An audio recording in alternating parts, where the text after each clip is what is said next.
mas eu queria, como que nasce um pouco essa reflexão, né? A comissão tem como, de Ecologia Integral e Mineração da CNBB, ela tem como função animar no campo da igreja e no campo do episcopado, aonde estão também todos esses conflitos nos territórios. Então, ajudar a perceber o território também como um fator importante e seus impactos, que é uma realidade hoje na igreja, né? A igreja hoje cada vez mais também avança na perspectiva de se organizar a partir de territórios e temas, que são as redes, né? A Refam é um exemplo que está aqui, né? Mas tivemos inclusive um sínodo, baseado num bioma.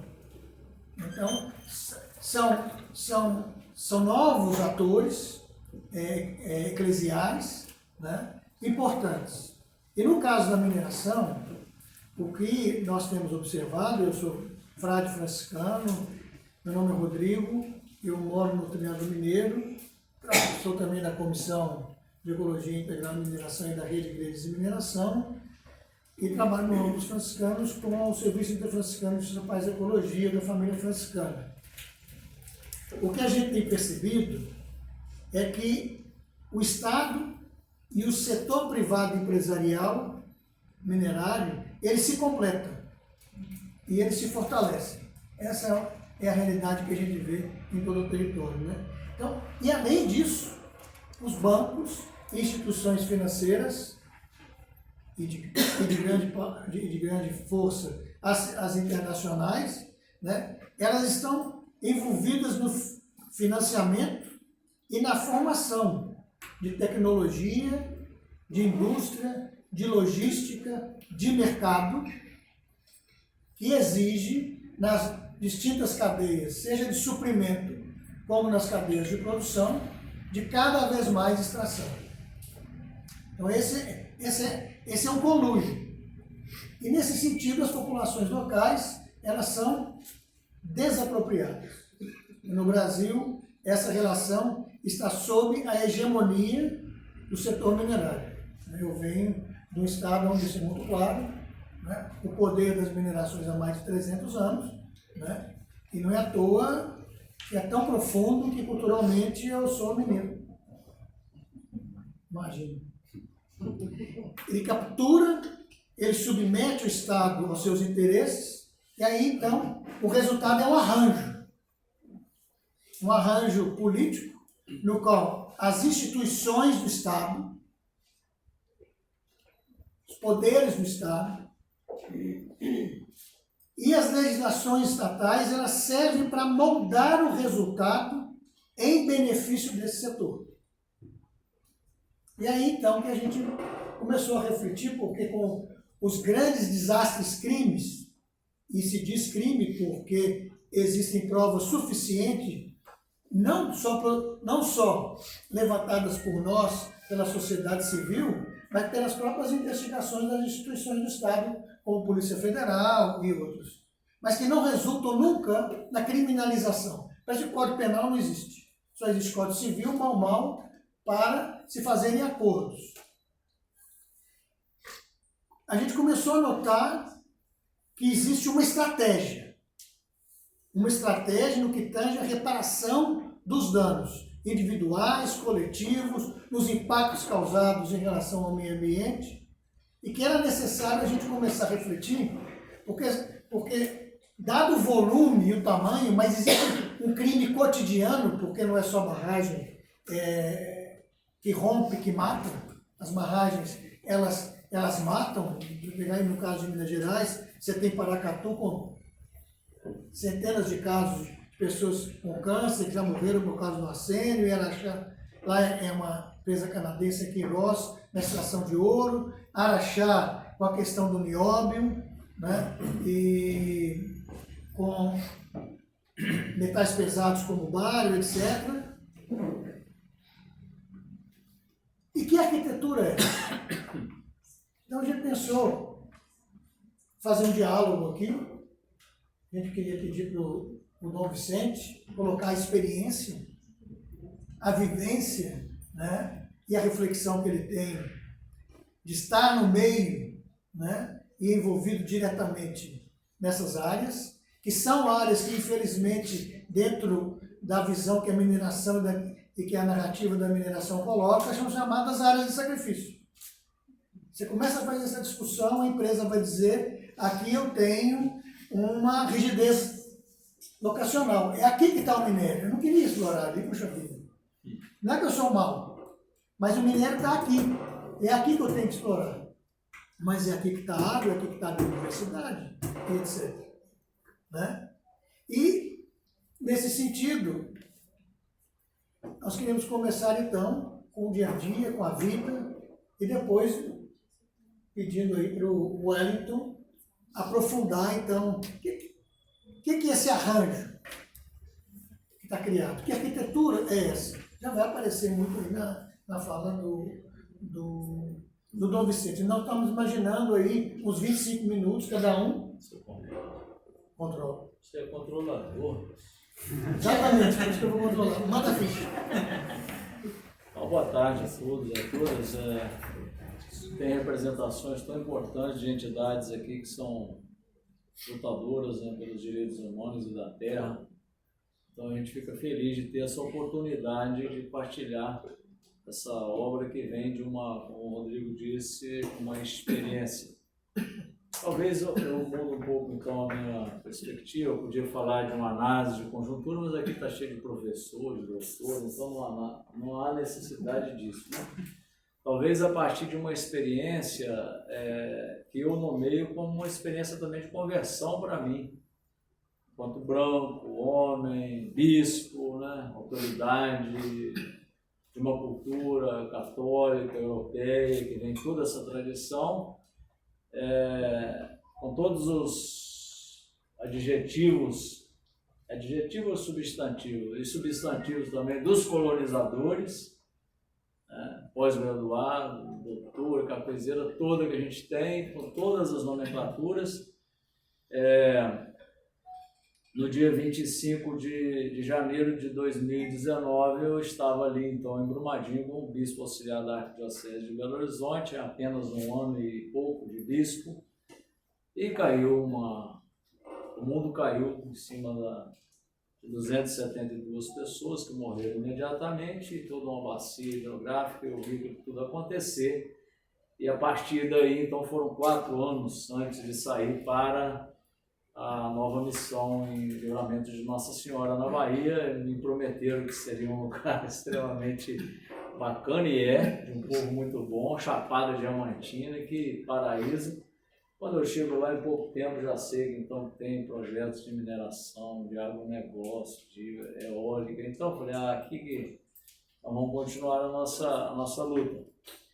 Então veja bem, a primeira convicção para esse processo de conversão da minha vida, porque eu fiz doutorado, foi em filosofia da religião, não tinha nada a ver com ecologia, nunca estudei ecoteologia, apesar disso já ser visto há tantas décadas, e fiz outros caminhos, né? E de repente me caiu essa pauta e comecei também a fazer esse caminho de me tornar conhecido nesse horizonte da ecologia integral, Laudato Si, todo esse movimento. Então, eu percebo assim, que a primeira convicção que eu tive lá no início, um mês depois do crime da Vale em Brumadinho, é que não era uma situação local, era resultado de um estilo de vida global. E aí eu comecei o meu ponto porque disso ninguém dá conta, porque ali é acidente, foi algo, isso tudo fica no imaginário, mas isso acontece mesmo, né? Acontece mesmo. Então eu comecei a perceber que depois de Mariana veio Brumadinho, e infelizmente as coisas não param, Yanomamis e tantas outras feridas na terra e nos nossos povos. Isso é resultado de um sistema que nós nomeamos como neoliberalista, capitalista, colonizador, neocolonialista, extremamente mais talvez agressivo do que as etapas anteriores. Essa foi a primeira consciência que eu tive. Nós estamos num momento extremamente violento de um sistema chamado neoliberalista, que de fato está colocando a nossa espécie em risco e está ferindo gravemente o planeta Terra. Em nome de um desenvolvimento que está, como dizem os próprios cientistas, e vocês são professores e estudiosos, um desenvolvimento que está a serviço de 1% da população global, que domina o planeta Terra. Então aí nós já temos escancaradamente um processo civilizatório, global, escancaradamente violento e injusto. Não há possibilidade de a gente costurar com nenhum reparo esse sistema, a não ser com a perspectiva de que nós temos que mudar o nosso estilo de vida na Terra. Essa foi a primeiro elemento que... Então a arquitetura da impunidade não é só pelo crime que aconteceu em Brumadinho. Nós estamos num sistema que é uma arquitetura de impunidade, porque não tem só esses dois crimes, infelizmente. Tem a África, tem todos os países que estão aí lutando para sobreviver, e agora com as crises, nós temos cenários extremamente complicados. Então, primeiro ponto. E aí vem a questão da fé, do cristianismo, das doutrinas nossas. E agora? Que igreja eu quero ser? Que pessoa eu quero ser? Para onde que eu irei? Então eu tomei a decisão, acho que nem tomei, né? Foi uma graça, empurrado por tanta gente, chorando e gritando. Eu quero estar, então, do lado dos atingidos, custe o que custar. Dos atingidos. Não há diálogo comigo por parte dos ricos, poderosos, porque com eles não se dialoga. Com eles ou a gente exige mudança, ou a gente se perde no caminho na proposta nossa. Então essa convicção, para mim, é muito clara. Inclusive dentro da nossa própria igreja e das instituições que são democráticas, muitas vezes o que a gente vê é uma democracia de burguesia. E aí vem, então, a convicção de que a mudança, essa é muito importante do ponto de vista até bíblico, teológico e de fé mesmo, ou ela virá pelos atingidos, pelas feridas abertas em nossos povos, que são a maioria em nossa sociedade global, ou nós não temos chance de sobrevivência nesse planeta. Essa é uma convicção espiritual, que é política também. Ou a gente constrói um novo tecido social global a partir de quem está gritando, inclusive da Terra, ou a gente vai ter que... Porque a Terra, eu creio que ela vai sobreviver e vai fazer a sua mudança. O que ela está gritando é que ela quer continuar com a gente. Se a gente não quiser, pode ser que ela mude sem a gente. Sem a espécie, nossa. Então, a segunda convicção é essa, do ponto de vista mais espiritual, não há possibilidade hoje de qualquer repactuação, negociação, se a mesa central não for ocupada pelos atingidos. E aí, então, chega no nosso caso, a mesa central dos pactos de Mariana, de Brumadinho, não são ocupados pelos atingidos. Na mesma mesa, vítima e algoz. O que será de nós? Você põe todas as corporações da Vale, da Samarco, do Estado e os atingidos estrangulados ali sem saber o que fazer. Quando vão participar? Por isso que vem a arquitetura da impunidade. Se você emparelha o Estado do poder econômico, que é uma Vale, exclui os atingidos. Então, terceiro ponto, a experiência, isso eu não falo de demagogia ou para dizer qualquer coisa de interesse pessoal. Os atingidos em Mariana, em Brumadinho, estão esquecidos. Eles não fizeram esses pactos.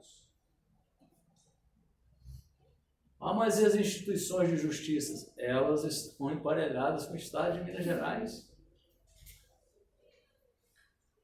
E aí tem um poder econômico enorme que se chama as empresas da mineração. Chegaria ao quarto elemento, então, dizendo assim, dói a gente escutar isso, até porque nós também somos agentes dessas instituições, dói. Mas se a gente colocasse hoje na sala o coletivo dos atingidos e atingidas pelo crime da Vale, em Brumadinho, com o qual eu faço reuniões periódicas e colocasse aqui para vocês escutarem esses atingidos, ninguém sairia daqui sem estar chorando. Essa é a grande realidade dos atingidos. Aí poderia dizer as experiências, não dá tempo não, índice de suicídio, doença psíquica, consumo de ansiolítico, questões de violência sexual, de gênero e tantas outras coisas que acontecem nos bastidores das feridas mais graves desses nossos territórios. Então, terminaria aqui com esse apelo no sentido da conscientização de que a gente só queria que os atingidos fossem escutados e que a voz deles fosse decisória. O que dá a sensação para a gente, às vezes, que são até escutados, mas a voz deles não decide nada, não. Vocês sabem quando custa uma propaganda da Vale na Rede Globo para dizer que ela está consertando Brumadinho? 30 segundos de propaganda? Uma coisa da ordem do absurdo. Então, isso para voltar ao nosso ponto lá de origem. É um sistema radicalmente de arquitetura de impunidade que nós vivemos neles. As vítimas estão sendo cada vez mais estranguladas, com um problema mais grave ainda que Francisco já cita lá na Evangelho Gaudium, que é no capítulo 4 sobre questão social, ele diz: hoje não lida-se mais com pobres, são com descartados. Esse pensador Harari disse lá, era muito mais fácil lutar com excluídos, no sentido de que você ainda tinha a chance de incluir, do que com aqueles que já são descartados. Nós estamos lidando com essa realidade, nessa realidade de crimes socioambientais, com descarte. Os moradores, as comunidades, os trabalhadores de Brumadinho e de Mariana não contam mais nas discussões. Eu acho que os irmãos aí indígenas devem saber o que isso significa. Eles já não contam mais. E é isso que agonia o coração de quem é pastor, de quem é professor, de quem é pesquisador, é saber que aquele grupo social que deveria decidir o futuro está exatamente numa posição contrária, no sentido de que eles não são nem contados. Portanto, a arquitetura da impunidade é um nome forte, mas ele ainda precisa ser mais dito. Não é pacto que precisa em Mariana e Brumadinho e outros lugares. É justiça. Uma empresa que mata 272 pessoas em questão de segundo, não tem um processo ainda, ninguém é responsável. Nem está provado ainda que é crime, porque se tivesse já teria gente sendo julgado. Não tem. E Mariana também não. Então, a conclusão que a gente tem é que romper barragem, matar meio ambiente e matar pessoas é lucrativo. Vamos deixar romper. Aliás, esse é o medo de Minas Gerais, né? Que tem não sei quantas barragens com risco de rompimento. Então é lucrativo deixar romper, porque depois dá o quê? Nos 3 primeiros meses da pandemia, a gente teve que amargar sofrendo, inclusive porque a mineração não para, né? Porque ela é o que mesmo que é chamado? É um bem essencial, não parou na mineração na pandemia. E contaminando os nossos agentes, o nosso povo nos territórios, a gente teve que ver ali nos 3 primeiros meses de pandemia, em 2020, não foi? A Vale tendo seus lucros maiores dos últimos anos. Isso é uma contradição sistêmica. E aí, então, eu terminaria dizendo assim, tudo que custa para nós hoje, para vocês não ficarem achando que o Dom Vicente está pleiteando algum cargo lá em algum lugar importante, tudo que custa e que a gente paga é o preço de uma perseguição que a gente sofre, que é um problema também muito sério, meus irmãos aqui que estão lá nas bases sabem. A questão da perseguição violenta, difamação, esse é o nosso troféu. E o psicológico, né? E o psicológico, se a gente não se trata, a gente adoece e vira vítima também. Então, é o troféu que nós temos. O que você ganha com isso? Perseguição. Foi o que eu ganhei nessa história toda. De ser perseguido, de dizer que é você que está causando confusão nos territórios, vai celebrar a missa porque você é comunista, está fazendo confusão política, politiqueiro. É isso que acontece com a gente e a liderança nesses territórios. E aqui, mais uma vez, entra a questão da impunidade. Não pense que a gente é protegido porque é bispo, porque é padre, porque... Não. Nesses territórios a situação ela realmente é grave. E eu tenho, infelizmente, meus amigos e amigas que ali moram, pode contar no dedo, que lutam por essa justiça, que é uma palavra forte, justiça. A maioria está sendo perseguida e está sofrendo algum tipo de coisa, ou ameaça, ou doença psíquica, ou saúde de alguma forma. Então é em memória deles que eu termino minha fala com um versinho poético e até oração. Eu compus no final primeiro mês depois do rompimento da barragem, uma canção que se chama Lamento, e na segunda parte dela eu digo assim: Deus Pai, que tudo tão lindo fez, porque a insensatez destrói a vida sagrada. Valei, Senhor de tudo que existe, se o vale da morte insiste, vale, não vale nada.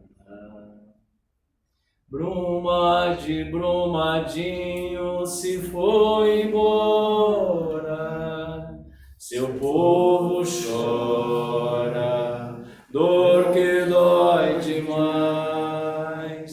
Cada olhar é lágrima, nuvem que pesa, mas a gente reza, implorando paz. Muito obrigado.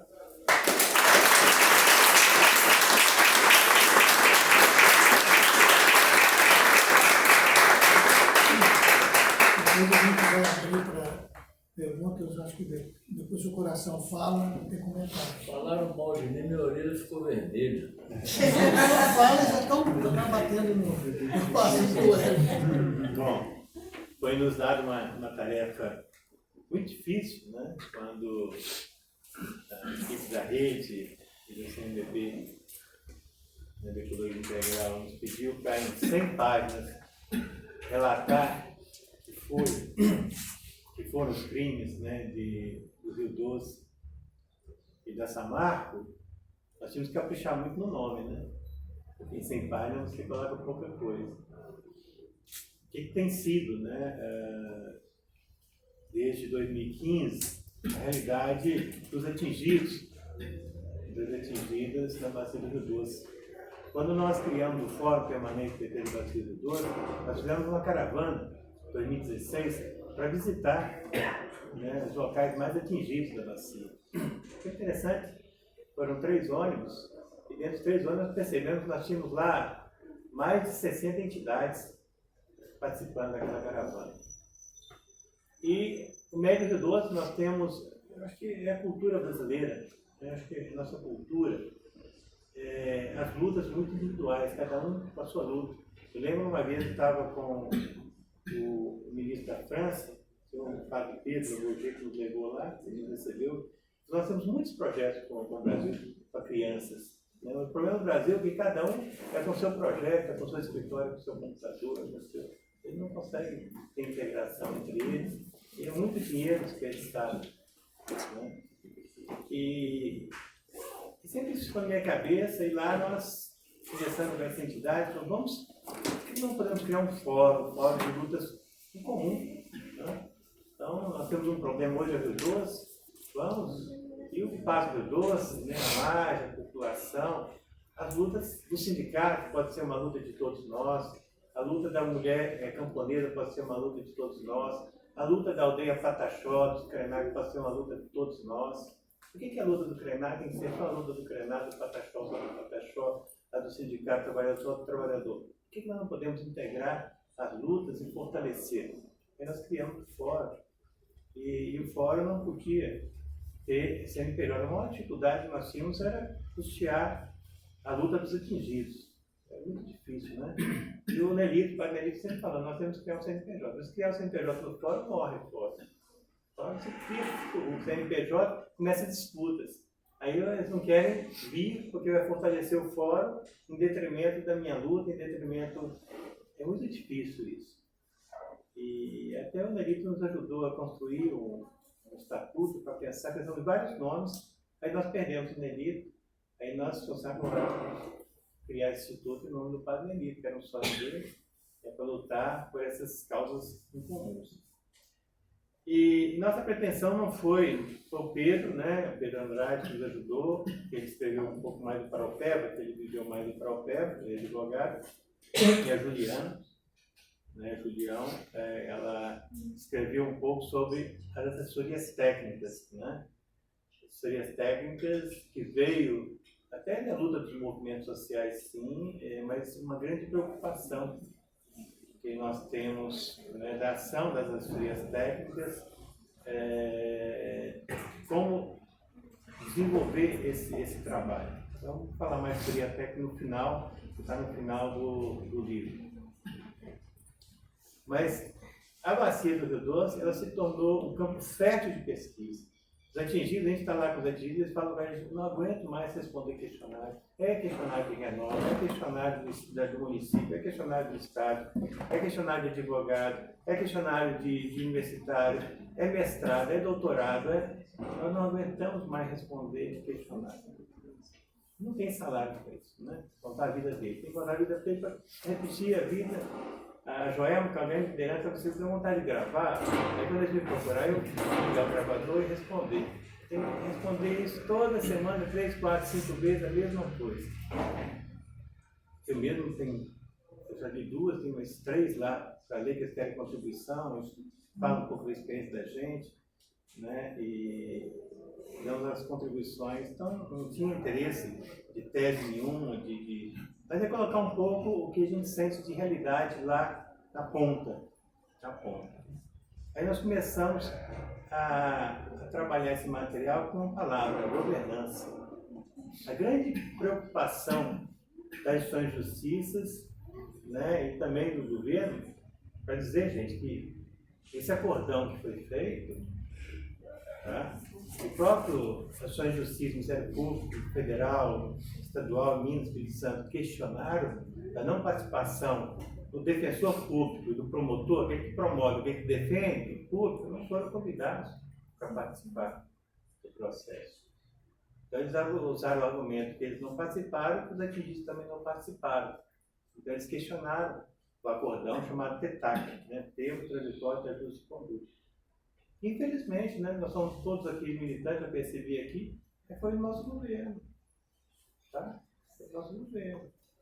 Nosso governo que fez esse acordo. Né? E nem foi consultado aqueles que trabalhavam com os atingidos e menos atingidos. Foram os da direita, não foi o Bolsonaro que fez, não. Isso preocupa. Preocupa porque a gente tem lado, né? E quando a gente tem lado, a gente luta por ele, é por onde se sente produtor. Nós somos criticados, somos questionados, né? Somos revoltados. Nada com esse grupo, ó, vem aquele grupo lá, nada sai do grupo, não adianta. O grupo é tudo contra, nada sai. Nós não vamos conseguir nada, e quem vai mais apanhar, quem? São os atingidos. Então os atingidos sempre são colocados no processo de governança como os coitadinhos. Ah, mas se nós colocarmos os atingidos na mesa, se não der certo, os atingidos que vão apanhar, eles querem sofrer, mas aí, protagonismo é isso. Protagonismo, se você quer ter protagonismo, você vai arriscar. Pode acertar e pode não acertar. Agora, essa visão do protecionismo, vamos proteger, e nesse sentido de proteger, vamos construir uma governança que os protege, mas que eles não participam. É interessante, hoje tem atingido lá no território, que fala assim, até para os movimentos, nossos movimentos. Fala assim, nós não queremos mais babar, não. Babar que toma conta de criança, né? Nós não queremos mais babar, não. Nem do Ministério Público e nem dos movimentos sociais, nem da Carta, nem do MAG, nem do MAN. Eles já nos ensinaram o que tem que fazer, nós já aprendemos a fazer. Deixe-nos fazer. Deixe-nos responder por nós mesmos. Não precisa de ninguém para responder por nós. Às vezes nós mesmos, enquanto movimento de luta, nós erramos também e fazemos o mesmo jogo que nós criticamos das instituições de justiça, dos governos que estão lá à frente, né? De não deixar com que eles participem, aí com uma certa governança, né? Um estilo de governança que vão entrar novos atores, vão entrar novas estratégias de ação. E essa estratégia de ação tem que ir construindo um processo até que, nesse processo, os atingidos se tornem os protagonistas. Isso não existe. Isso não existe. Isso é tutelar. Né? Eu tutelo, eu protejo, então você que é o ator principal. Você que é o protagonista. É porque você dita as regras. Quando as instituições de justiça nos procuraram pela primeira vez, que eles questionaram o TETAC, que o TRF1 aceitou esse questionamento, eles disseram, né, agora vocês, instituições de justiça, resolvam, apresentem uma proposta e incluam os atingidos nesse processo. Na época, tinham atores da justiça que eu digo que tinham boa vontade, sim, eles tentaram acertar, eles queriam acertar, de uma forma errada, mas queriam acertar. Eu teria uma forma certa? Não. Teria. Os atingidos teriam? Também não. Mas quando você começa nessa governança colocando que os atores têm seus atingidos, o que mais se diz nesse processo todo, né, dos quase 7 anos, né, já se passaram desse crime, depois veio Brumadinho também, é que os atingidos têm que ser, eles têm que ser os protagonistas, nós temos que escutar os atingidos. Escutam sim, escutam. Aí nessa reunião, chamaram GT, Grupo de Trabalho, eles convocaram, né, entidades, tínhamos lá umas 100 entidades, que trabalhavam, estava o Greenpeace lá, estava o Direitos Humanos, o DH de Belo Horizonte, várias universidades, né, o GESTA, vários grupos de estudo de várias universidades estavam lá, estava o MAG, estava o MAN, né, o CIMI, várias entidades. Todos que lutam por uma causa, sim, com certeza lutarão e lutam até hoje, lutaram em favor dos atingidos, não tem dúvida nenhuma disso não. Fora também estava lá, eu também estava lá, nós temos esse objetivo de lutar pelos atingidos. E aí as instituições de justiça apresentaram, né, o que eles estavam pensando. Olha, tem 42 programas da Renova, então nós vamos contratar uma empresa, ela chama Rambo, que vai até a base ouvir os atingidos. É mais um que vai lá ouvir os atingidos, eu tenho que responder isso. Nós vamos contratar a Lactec, que é um laboratório, então vai analisar a água, a terra, vai lá ouvir os atingidos. Mais um para os atingidos tem que falar como é que está a sua terra, como é que está a sua água, como é que é a sua água. Nós vamos contratar uma empresa, né, chamada Integraço, que vai prestar assessoria técnica aos atingidos. Aí todo mundo bateu. Né? Tanta empresa, então nós estamos terceirizando a causa do Rio Doce. Então o Rio Doce virou, né, esse crime virou um espaço, um território fértil para pesquisa, os pesquisadores, tanto de tese, de mestrado, de doutorado, tem até graduação do crime do Rio Doce, as universidades estão lotadas, tem muito estudo. Escrever não mais nada. Ler o que tem muita coisa. coisa boa, tá? Tem material fantástico produzido, gênios, né, que escreveram, conta tudo, tem toda a história. Todos os lados, todos os ângulos, de um e de outro, tá? Tem um que conta até a favor das empresas. Nós dependemos dela, que mineração, economia, ela gira. Não sei se você sabe, uma locomotiva que leva aqueles 100 e poucos vagões, cada uma leva entre 18 a 20 milhões de reais, cada uma. Passa 15 minutos passa uma. Aí vocês analisam o montante, o valor, né, que é extraído das terras, das nossas terras. Né? A Joelma é interessante, a Joelma, ela por várias vezes ocupou o trem, então ela foi proibida de chegar a 500 metros ali de trem, só que ela mora a 50 metros. A casa dela é do lado da linha de trem. Então são coisas absurdas que acontecem. A polícia chegou com 5, 6 carros ou mais da polícia lá em NAC e levaram vários atingidos que pararam a linha de trem. Para dar uma repercussão na cidade, dar uma repercussão em todo lugar. Não faça isso mais, senão vai para a cadeia. Os criminosos podem ser atingido é criminoso. Ele não pode lutar. Não, você não pode parar o trem. Se para o trem, gente, se para o trem em 2 horas, é um caos. A quantidade de trem que fica parado e os navios fazem fila para poder chegar no porto para levar essa mercadoria. É um caos. Para um dia, então, é um caos. Então, os antigos não podem fazer. Eles não podem. A única arma que eles têm, que é a quantidade, né, de parar, eles não podem fazer, senão são criminalizados. Nós estamos lá ajudando vários atingidos a responder processos, pagando com advogado, responder processos. Né? Então, daqui a pouco, nós vamos ter crimes criminalizados, sim, condenados, sim. Essa barriga na bacia do Rio Doce, mas não vai ser o dono da Vale, que até tirou o nome do Rio Doce, era Vale do Rio Doce, tirou o Rio Doce. Não vai ser dono das empresas, vai ser o atingido. O atingido vai ser criminoso, porque está atrapalhando a economia do país, está atrapalhando o país crescer. Então, isso realmente nos preocupa muito. A gente relata aqui a questão da questão da governança. Que governança é essa que se pensa em construir? Aí, nessa reunião, né, aí o TETAC, né, foi o TAC, termo de ajuste preliminar, vamos fazer um ajuste desse TETAC. Então não vai ser mais a integração, não. Vamos, então, do jeito que vocês estão querendo, vocês querem que os próprios atingidos escolham. Então, aí cria o ATAP, tanto termos que vão sendo criados, né, que depois eles não sabem como governar, como fazer a governança disso.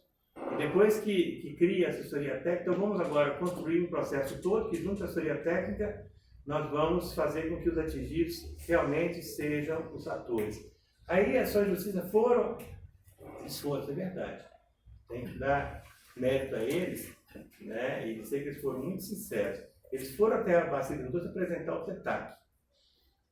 Todos nós, todos os atingidos, os trabalhos atingidos falaram, não, é muito burocrático.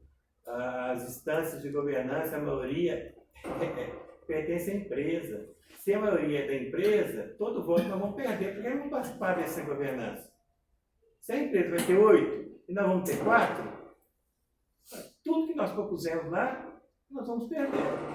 Por que nós vamos entrar nisso?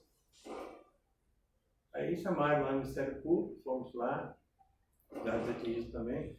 Vou pedir a vocês um voto de confiança, gente.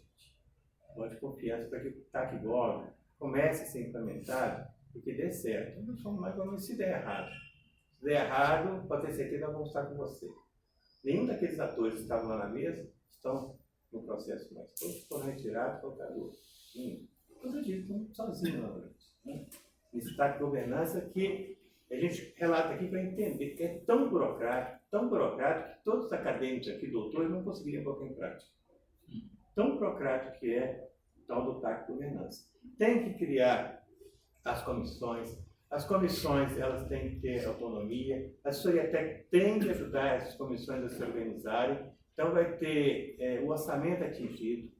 O orçamento atingido vai garantir que o atingido tenha até um escritório, que tenha uma estrutura, mas não vai poder ter salário, nem um centavo. Então, quem é que vai gerir aquele escritório? Né? Aí, depois que vier estruturado, Os atingidos vão escolher seu representante para participar da Câmara Técnica.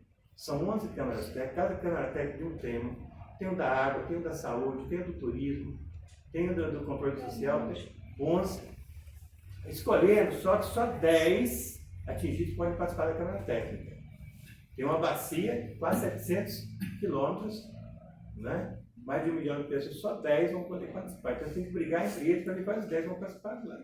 E dos 10, só 2 que poderão ir para a reunião do Comitê Interfederativo financiado pelo CIF. São 22. É uma burocracia tão grande, que é um acordo para não funcionar. É um acordo para não funcionar. E a consulta só fica no papel. Isso. Na realidade, não sei nem se vai para o papel. Nem existe. Eu não tenho dúvida se vai para o papel, porque aí eles começaram a criar a repactuação. Então, esse TAC não deu certo, esse outro TAC não deu certo, esse outro TAC não deu certo, esse outro TAC não deu certo. Não dá para colocar TAC mais não, vamos ter outro nome. Então vamos repactuar. Né? Vamos repactuar, porque os TAC não dá para falar TAC mais. Porque TAC a gente colocar aqui não dá mais, não pega. Então vamos repactuar. O que é? Todos os TACs feitos não deram certo, agora vamos repactuar. Sabe que todos cresceram os olhos na repactuação, principalmente no acordão que foi feito no Paropeba. Eles acharam que é maravilhoso. Chegaram falando do Rio Doce, ó, Paropeba aprendeu com o Rio Doce, não cometeu os erros do Rio Doce.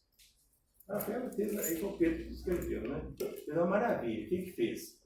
As empresas passaram o dinheiro para as empresas, pronto, está resolvido. Agora, a briga é pelo dinheiro.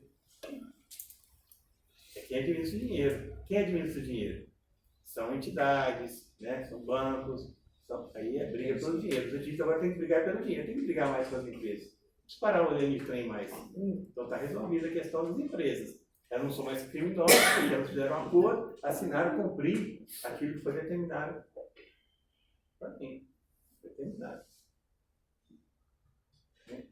Então, isso, os atingidos não são poucos mais, gente. Os atingidos, eles sabem. Quando começou a repactuação, nós fomos na reunião do CNJ, né, e eu fui convidado para ir. Até os atingidos citaram meu nome, eu fui convidado, eu fui. Cheguei lá, eu falei abertamente com o Bandeira, e o Fernando. Primeiro, vou dizer, o meu constrangimento, primeiro, o deputado falar, que maravilha, está aqui, obrigado por receber. Eu coloquei, eu confesso que estou extremamente constrangido de estar aqui. Primeira dificuldade de conseguir entrar aqui. Depois tem mais funcionários do que os que estão aqui debatendo sobre a bacia do Rio Doce. É o controle que tem aqui, sei que tem que ter segurança e tal, mas como se estivesse chegando aqui bandidos que nós temos que nos proteger para não acontecer nada com o Bandeira, não acontecer nada com... Depois, não seria eu que deveria estar aqui falando em nome dos atingidos, não. A Joel me pediu para falar isso aqui, que é lá de Valadares. O Pavuna me pediu para falar isso aqui, que é de Tumiritinga. A Maria Célia me pediu para falar isso aqui, que é lá de Conselho Pena. Eu estou citando. Por que eu tenho que falar por eles? Por que eles não podem estar aqui? Por que eles não podem falar dos problemas deles? Aí fiz um convite para ele de ir até o território. Ele aceitou. Foi bom, eu gostei dessa atitude dele de ir ao território para ouvir. Ele foi, eu ouvi, assustou. Eu sei que ele fez até defesa, mas não adianta. Não adianta boa vontade de defesa. Na mesa só passa o que as empresas impõem. Eles têm o poder econômico. Eles têm o poder econômico. Depois, a negociação com os estados. Nós sabemos o interesse do Zema e o interesse do Casagrande. Todo mundo sabe, os atingidos também sabem. Então, se tem uma ojeriza hoje por parte dos atingidos, é o tal da repactuação. Tem pavor disso. Falar em repactuação, eles sabem que não terão aquilo que eles sonham de volta. O juiz teve lá agora. O juiz é até interessante, esse juiz que entrou agora. É tão interessante, já está saindo.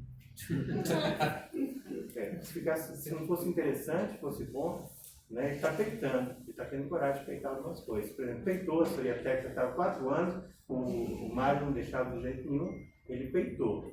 Por que ele não deixava a Soria Técnica sair? Não, porque a maioria, né, das que foram eleitas são ligadas ao movimento.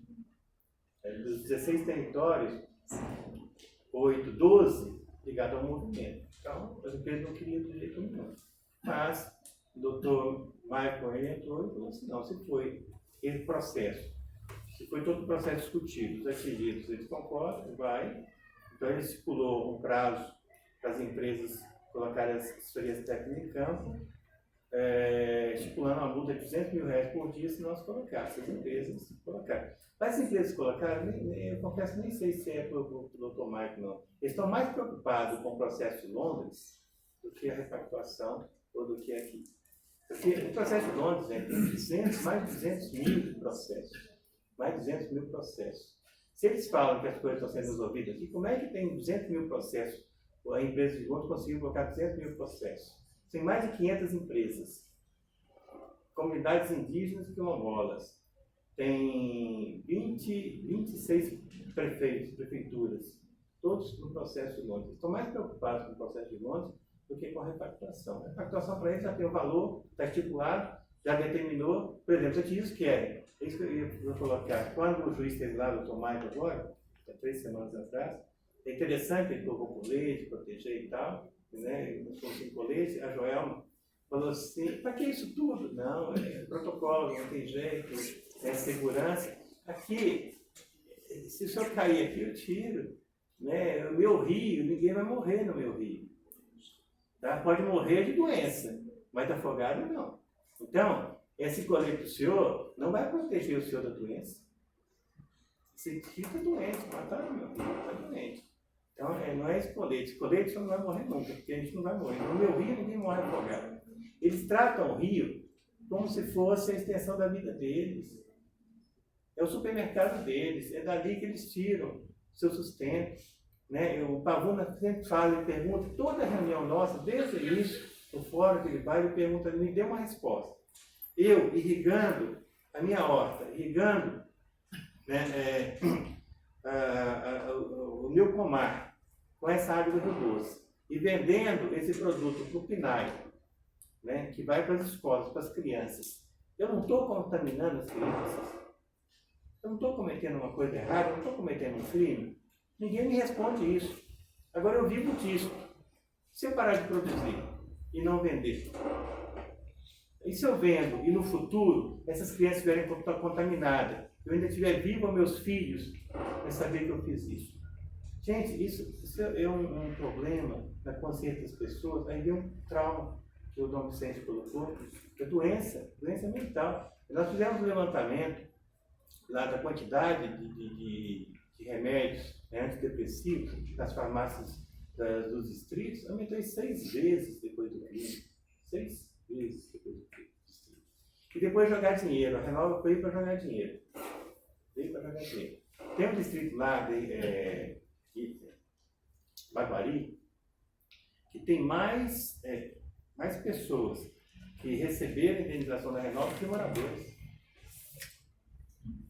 Porque aí veio o primo, veio o tio, veio não sei de onde, até que Portugal. Está lá, deu o endereço dali e entrou com o processo. Os advogados querem os seus 10%, na verdade, não é 10%, cobram 30%, eles cobram 20%, fora, a maior parte dos advogados, vivendo dos atingidos. Tem um advogado debaixo do Andu que está lá na Renova, recebeu 18 milhões de reais de um advogado.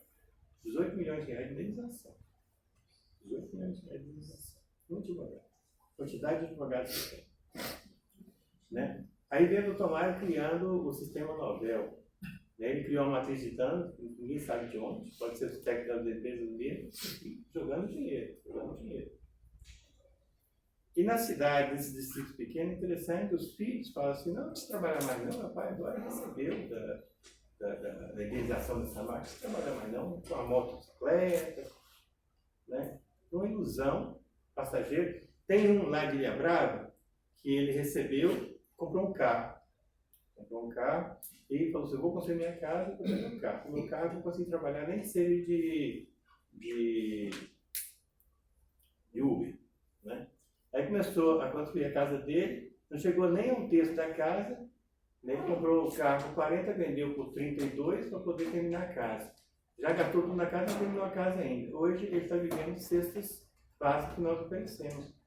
A casa oferece. Essa cesta básica, a casa está lá sem terminar. E assim são muitos. porque não sabem, né, gerir esse dinheiro. Então, para a Renova é a quantidade. Tem muitos, próprios Mário, uma audiência que eu fiz com ele, falou assim, eu sei, tenho consciência que tem muitos que receberam sem ter direito. E tem muitos que não receberam, né, que têm direito e não receberam. Isso não tem como controlar, você não tem como controlar. Se solta o dinheiro à revelia, né, então tem um objetivo. Talvez é colocar a quantidade para não correr risco lá fora, como está acontecendo agora em Londres. Aí me preocupa, vem representante do governo federal, me preocupa agora o movimento do governo federal. Me preocupa muito. Porque o governo federal vem com a proposta de ouvir os atingidos. Será que é mais um que vai ouvir os atingidos? A primeira coisa que eu coloquei é o seguinte, tá, vem ouvir os atingidos, mas pensa no devolutivo. Vocês vão ter que ter coragem de vir ouvir e depois trazer o resultado. Porque se não tiver resultado, a quem vocês pedirem ajuda para ouvir os atingidos aqui, depois quem vai ser cobrado são aqueles que trouxeram vocês aqui. Quem está lá na ponta, lá na base, tem a confiança. Confiança demora uma vida para conquistar. Você perde de um dia para o outro. Então, não é porque o governo é nosso, nós confiamos, lutamos para ele estar lá, que a gente vai ser conivente para deixar fazer uma coisa que a gente está vendo que não vai dar certo. Primeiro, o que eles querem é tirar o rejeito do Rio. O governo federal pode ter toda a boa vontade, não vai conseguir. Não vai conseguir. Pode ter... Achar que tem o poder nacional, vale, gente. O BHP está além. O Brasil depende da sua economia para o governo Lula, tem que dar certo. Se o governo Lula não der certo, todo mundo sabe disso. A direita volta não sai mais. Pode ser até pior, a cabeça aí, né, fascista de boa parte das pessoas inconscientemente não sabe nem o que é fascismo. Você sabe disso, você tem parentes, eu tenho parentes, você também tem parentes, vários que nem dialogam com vocês mais por causa disso. Não dá para dialogar, não tem diálogo. Né? É o ódio mesmo. Então a gente não pode deixar. Mas a gente tem que tomar muito cuidado com essa história toda que teve do Rio Doce, com essa história toda que teve do Paropeba. Agora querer comprar isso, vamos achar, agora vamos encontrar uma solução. A solução é tirar o rejeito do Rio. Se o governo federal conseguir, pode ir, porque aí vai ser aplaudido. Se não tirar o rejeito do Rio, não precisa tirar 100% não. Tira 60% e a natureza faz o resto. Ah, mas como é que tira? Está em Candonga. Tem 3 pontos no Rio Doce, toda pesquisa já tem 3 pontos no Rio Doce que está concentrado a maior parte dos rejeitos. Tira 60%, a natureza faz o resto. Porque se não fizer, gente, você entender o seguinte, a gente está na ponta e a gente sofre com isso.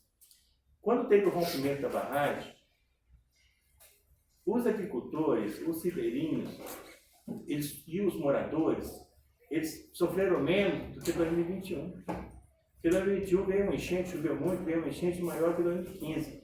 Então veio em 2021 água onde não tinha chegado ainda. Contaminou. Vira um torrão, vira uma pedra.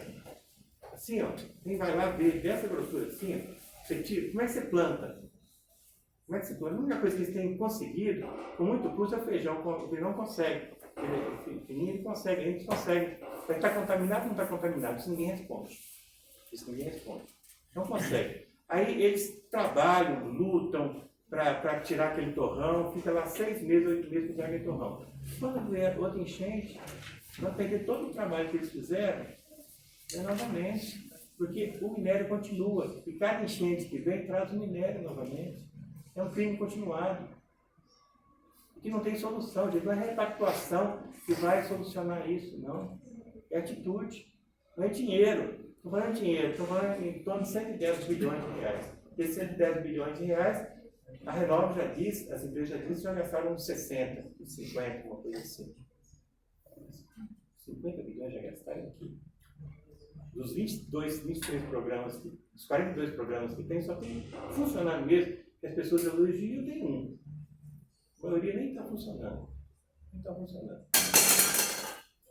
Então, a gente conta um pouco, né, essa realidade da burocracia, da repactuação, dos textos, termos, até chegar à repactuação. O que a repactuação vai trazer? A Brumadinho trouxe recursos, né?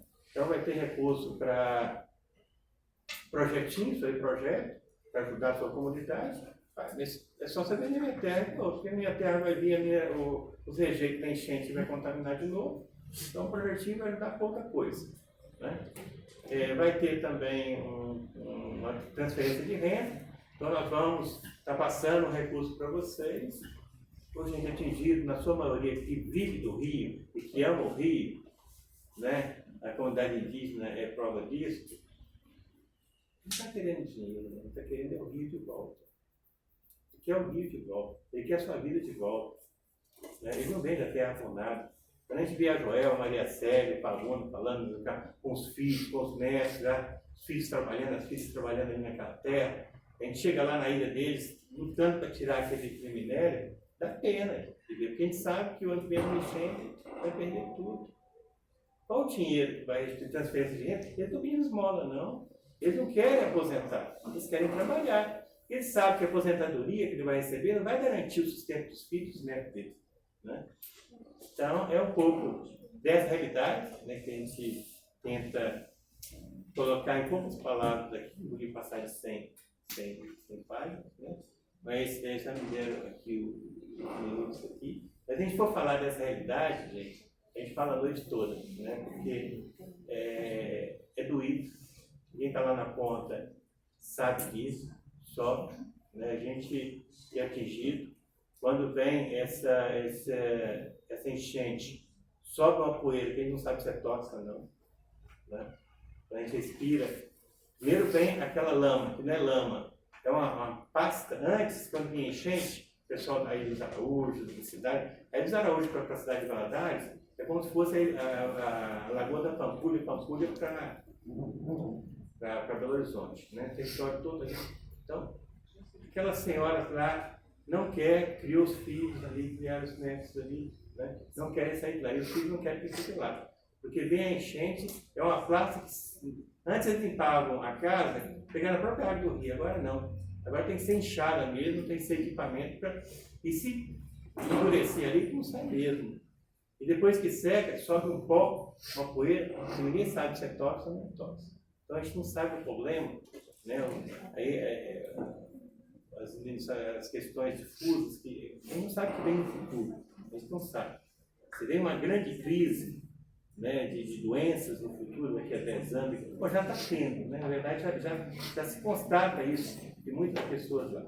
E fora, quando a gente fala de 19 mortes, a gente fala de, gente, a quantidade de pessoas que já perderam a vida por questão depressiva, né, de tomando remédio depressivo, as pessoas contam para a gente, tem números, é muito mais do que 19, muito mais do que 100, muito mais do que 200, muito mais do que 300. Eles falam já em torno de 500 pessoas na vacina de Deus. 500 mortos. Comprovadamente, né, comprometido com a depressão.